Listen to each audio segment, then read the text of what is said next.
vezes a pior tortura é ter sua voz silenciada. Terminei de ler o livro O Queijo e os Vermes. É um livro que conta a história de um moleiro no século XVI que foi perseguido pela Inquisição.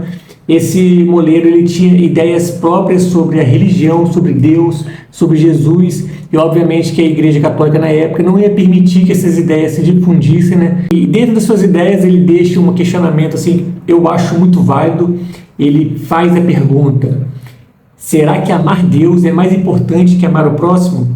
E uma coisa tão simples dessa foi suficiente para fazer com que a igreja perseguisse ele e o condenasse, né, à morte. A fim, obviamente, de matar a pessoa, mas mais do que isso, acabar com a ideia que ele pregava, né? Eu tive o prazer de, recente, também assistir o Agente Secreto, filme que linka diretamente com o que foi dito aqui, né?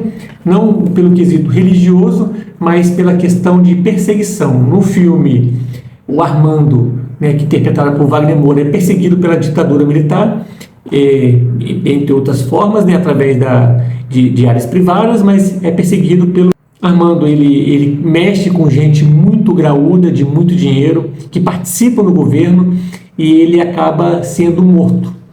Mas o que me chamou a atenção no filme foi que eu vi uma crítica recente, um cara criticando o fato da morte dele não ser mostrada no filme, de não mostrar como foi feito, o que aconteceu com ele, o que aconteceu com a mulher dele.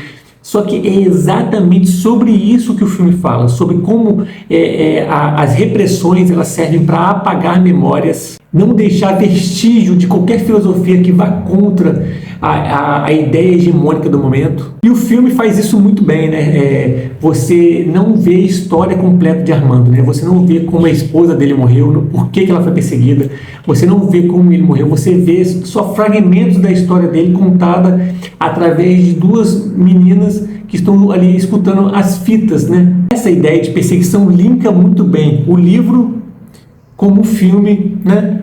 Eu vou ler um trechinho para mostrar para vocês uma parte que eu achei incrível mesmo desse livro. Suas palavras são um protesto, são a recusa desse horror. Sua curiosidade, opiniões e destinos fazem dele um desses homens para quem dizer o que pensam é tão importante que, por isso, arriscam a própria vida.